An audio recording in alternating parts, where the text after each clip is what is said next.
In this video, I will shortly describe the paper we submitted recently to arXiv.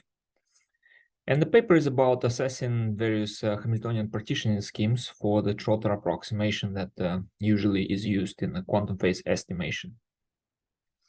So let's start with the quantum phase estimation.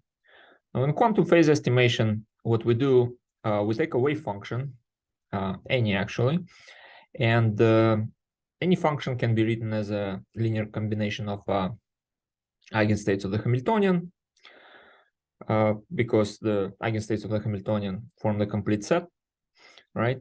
Then what you do, you take the essentially expectation value of the unitary operator that is propagator, really, and do the Fourier transformation of that function, which is also called autocorrelation function. Now, if you do the decomposition again in terms of eigenstate, it's easy to show that the Fourier transformation will give you a spectrum of the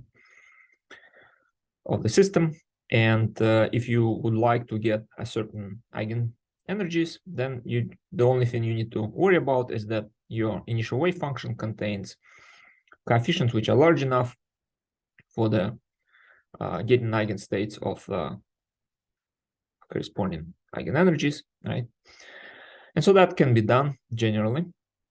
So this is a very simple idea. And for implementing that, we need to implement the operations on the quantum computer. Now, both of these steps, essentially doing the propagation and doing the Fourier transformation, they're unitary operators. So they potentially can be implemented on the quantum computer. They require, unfortunately, quite long circuits. Therefore, currently, they are not possible unless the systems are very, very small. So small that they're not very interesting. But in the future, with the fault-tolerant sort of hardware, we can potentially implement this idea. And with error corrections, this is all possible. And this sort of work is about the essentially future implementation of this algorithm. Okay, but the fact that the circuits are too long, it's not the only problem here, unfortunately. And another problem that one needs to address is really that we cannot exponentiate the entire Hamiltonian. And so what is usually done is so-called Trotter approximation, which is based on the Trotter theorem. So if you have a Hamiltonian represented as a linear combination of simpler operators, right? So then by reducing the time, potentially to infinitesimal time slices, you can write the exponent of the sum as a exponential function of a product of exponential functions. Okay, so then the natural question is which Hamiltonians can be used here in the Trotter approximation that involves finite k. So then the answer to that is the Hamiltonians which we can easily diagonalize or bring to Eisenform. And Eisenform is a form where you have a linear combination of individual qubit Z operators with some coefficients alpha, beta, so on. And then the unitaries need to be relatively simple. Then we can exponentiate these fragments relatively easily. So this idea is very similar to the idea that we used in the measurement problem, but the only difference is that the error now will be different because we're using this partitioning in a different context in Trotter approximation, essentially, right? So the first part of this presentation will be about reminding you what sort of Hamiltonians can we use really here for the quantum chemistry problems. And the second part will be about the error and what are the results for different partitionings. Now, if you're familiar very well with the partitionings we use in measurement, you can skip directly to the error part. But let me just remind quickly that the Hamiltonians we deal with, they can be written in Fermionic and Qubit space. In Fermionic space, they are coming from the second quantized form, where we have these tensors H and G, 1 electron, 2 electron integrals, right? Then we have Jordan-Wigner transformation that goes between the fermionic operators and qubit operators. X, Y, Z, the Pauli operators with a subscript corresponding to individual qubit numbers. And then that Jordan-Wigner transformation allows us to formulate isospectral Hamiltonian, which is in the qubit space, linear combination of Pauli products. So simple. And now we can do decomposition both in the qubit space and the fermionic space. In qubit space, what is quite fruitful is to decompose the Hamiltonian into parts, which are linear combination of Pauli products, but with the condition that these Pauli products inside one fragment, they commute. Then we can find the unitary, which is in the Clifford group, that transform such parts into Eisen-Hamiltonians. And to find parts which consist of commuting Paulis, one can use mapping of the Hamiltonian to a graph, where each node is a Pauli product, and each edge corresponds to the commutativity of those fragments, right, of these Pauli products. And then to find the fragments, essentially, you need to find the fully connected subgraphs, which are called cliques. And in this work, we talk about this procedure for measurement problem, and also how to construct the Clifford unitaries to diagonalize them. All right, now if one would like to work in fermionic space, they can do that. In fermionic space, it turns out what is useful is to decompose Hamiltonian into mean field solvable, Hartree-Fock solvable Hamiltonians. And the easy way to understand where do these fragments come from and how do they look like is to first remind ourselves that any one electron Hamiltonian can be sort of diagonalized using orbital rotations, right? So these are orbital rotations, and what they do, they can transform the one electron Hamiltonian into linear combination of occupation number operators, and that's the diagonal operator essentially. And then when we use Jordan-Wigner to go back to qubits, we go between occupation numbers and Z operators relatively easily. Now, to generalize this to two-electron case, all you need is to substitute the linear combination by quadratic form. Here, lambda is just a matrix, which is Hermitian, and occupation numbers like in this expression. So this is the most general form that is easy to use for either measurement or Trotter, and we discuss the details in this paper. Now, how do we find these Hartree-Fock solvable fragments? We do nonlinear optimization, where we just minimize the difference between the Hamiltonian and the sum over its fragments. And in fragments, we can optimize orbital rotation for each and this lambda matrix inside of each, right? So there is a simpler decomposition that is somewhat related.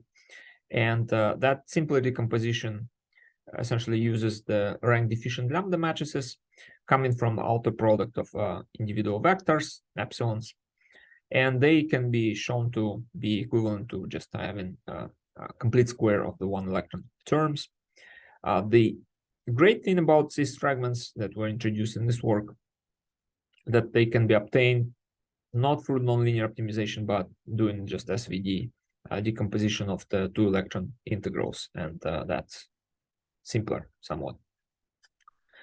Now, going to the error of Trotter approximation, if let's say we consider a simple case where Hamiltonian is just two fragments, A and B, and the A and B, they don't commute, then the exponential function is given by this expression, and the first non-trivial term beyond the what say first order Trotter approximation provides is the commutator term. So naturally, then one would expect that the error of the Trotter approximation corresponds to the norm of the commutators. Okay, so then in this work, Child and coworkers actually shown mathematically rigorously that in the first order, one can bound the norm of the difference between, say, the exact propagator where H is the sum of A plus B by the commutator norm. Okay, and the norms that are used there are spectral norms, so they correspond to the maximum eigenvalues of the operators in the case where operators are diagonalizable, and the commutators are diagonalizable operators. So what we can get out of this is that if you involve symmetries of fragments, in this case, then you could potentially calculate the norm over the smaller subspace, because usually we propagate on the functions that have certain symmetries. And so calculating the largest eigenvalue in a smaller subspace will reduce the norm of the commutator and reduce the norm of the Trotter approximation, or make it more accurate, I guess, in this case. So this is one point that one can get. And the second point, which we can get out of this, is that to reformulate the spectral norm of the commutator as a product of spectral norm of the fragments using triangle inequality. This is useful because then we can analyze things in terms of fragments rather than in terms of the commutator of fragments.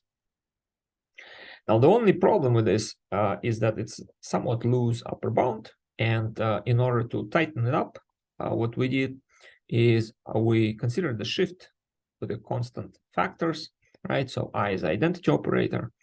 So the nice thing about these shifts, they reduce the right-hand side, but they don't change anything on the left-hand side, right? Because these shifts, they don't change the commutator and the norm stays the same. So now finding the shifts that minimize the right-hand side makes the upper bound sort of tighter. Now, you actually don't need to find these shifts numerically, because if you look at the spectrum of individual fragments, then they have the largest eigenvalue, lowest eigenvalue, 0 somewhere, and the shift that minimizes the norm, essentially the shift that makes the this kind of disposition of largest and lowest eigenvalues symmetric with respect to 0, right? So that difference we are referring as a spectral range, and then the minimal norm after the shift will be just a spectral range divided by 2 in both cases. So we can have the expression like this, which is tighter upper bound than the just a triangle inequality upper bound. All right, so if we go to multiple fragments, we can learn more from these spectral range formulas. We can arrange them somewhat differently, where we have a first term, which is a total spectral range squared, right? And the second term we call entropic part. And we call it entropic part because it's given in terms of the weights for individual fragments. And those weights sum to 1. And it turns out that the expression in the square brackets is really linearized entropy that can be obtained if you take Shannon entropy for the distribution of weights and do the Taylor series expansion for the logarithm, keeping the linear up to linear terms. Okay, so from all this, what we can conclude is that the smaller the spread of the eigenvalues for the fragments, the better. They kind of will have a smaller first part. Also, the more non-uniform distribution of the fragments we have, the better as well, because entropy is the largest for uniform distribution. So farther way away from the uniform distributions, the better. And the best way to do it is to use greedy algorithms, because greedy algorithms tend to create the first fragments large, and then subsequent fragments are smaller and smaller. So their entropic part is relatively small compared to the algorithms that try to maybe have a more uniform distribution of the fragments. All right, let's see how this is all working for the Trotterization error with different partitionings. We have a Trotter error here, summed over all the partitionings. And we have small systems because, well, for the small systems, we can actually calculate these spectral norms for the commutators by just brute force diagonalization. And in the blue, we have qubit algebraic cases, where in dark blue, it's non-greedy techniques of the grouping, and light blue is a greedy techniques. As you can see, greedy always works better. Now in red and orange, we have fermionic algebra techniques. There, the non-greedy is red and greedy is orange.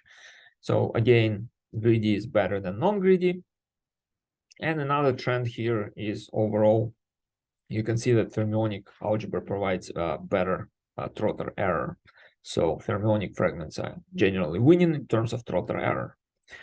One of the significant part of that reduced value of Trotter error is that electronic fragments, fermionic fragments in this case, they preserve the molecular symmetries, and we can calculate the norms over reduced subspaces. Now, compared with the Pauli product decomposition, if you say decompose the Hamiltonian to individual Pauli products and exponentiate them individually, considering the Trotter error being the commutation between all the non-commuting Paulis, that naive scheme will be order of magnitude larger than the most advanced scheme that we found with the fermionic algebra case. But Trotter error turns out to be not the entire story, for the simple reason that in practice, we cannot really do the Fourier transformation from minus infinity to plus infinity. We go finite time.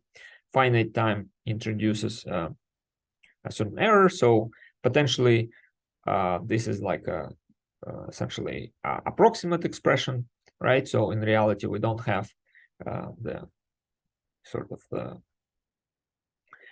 Dirac delta functions on the right-hand side. We have like some spread, right? So some widened distributions for each eigenvalues. And so you need to propagate long enough so that the peaks are thin enough so that they don't overlap. All right, and then that's the sort of illustration of the time energy uncertainty principle. The longer the t, the better the energy resolution. And the scheme that has a smaller Trotter error is not necessarily the best scheme, because at every time step, you still need to do a certain number of operations. And let's consider the, say, two schemes. One has a smaller Trotter error, then you can make larger the time steps, but still you need to propagate multiple time steps, right? And then the second scheme, let's say, have a larger Trotter error, the time steps are smaller, so you need to do more of these time steps. But the total number of operations in number of time steps and number of operations per step, right? So this number of operations per step is not taken into account by the Trotter error, right? So it needs to be considered separately, and it's usually the number of fragments times the number of operations per fragment. So this is the second part that we need to account for in order to see what's the overall efficiency of the particular partitioning. And not all operations create equal. So the operations that usually people focus on in the fault-tolerant computations is T-gate cost, or number of T-gates.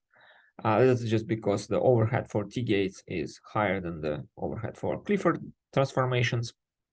And what we have here, different methods and total number of T-gates for a particular time span.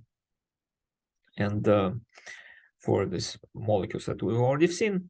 Now, there are lots of methods, and you can go to the paper and see what they all mean. But the two categories, again, is like these two lower ones with FC.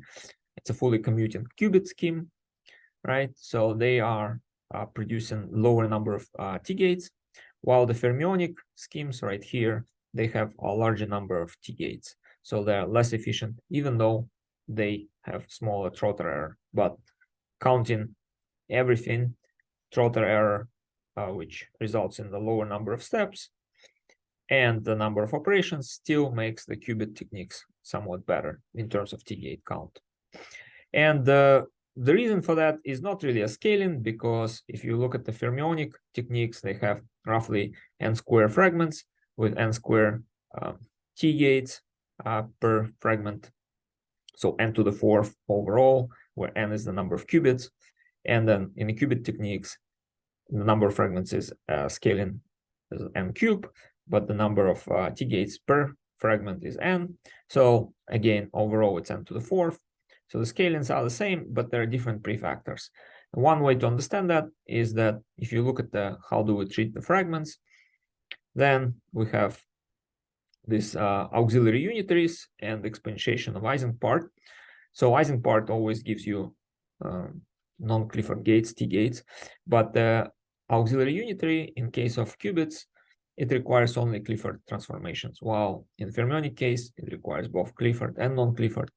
So it's a little bit more costly in terms of fermionic transformations. To summarize, if you look at just Trotter error, fermionic approaches are more efficient. They have smaller Trotter errors in general. There are more flexible ways to optimize them. Symmetry helps significantly in their case. Now, but overall, if you look at the number of operations you need, the qubit approaches are more efficient, mostly because of the p-factor and due to use of Clifford transformations.